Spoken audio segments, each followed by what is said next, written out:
Arab tilida 8 soni mana bunday yoziladi. 1 soni esa mana bunday yoziladi.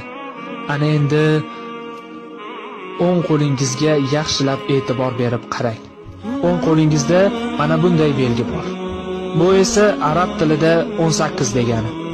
Ana endi chap qo'lingizga yaxshilab bir nazar soling. Chap qo'lingizda esa mana bunday belgi bor. Bu esa arab tilida 81 degani. 81 qo'shamiz 18, 99. Buyuk va betakror bo'lgan Alloh taoloning 99 ismi. Banda qo'lini duoga ochganida Allohning buyuk 99 ismi bilan chiroyli duo qilishi zarur. Inshaalloh ijobat bo'ladi.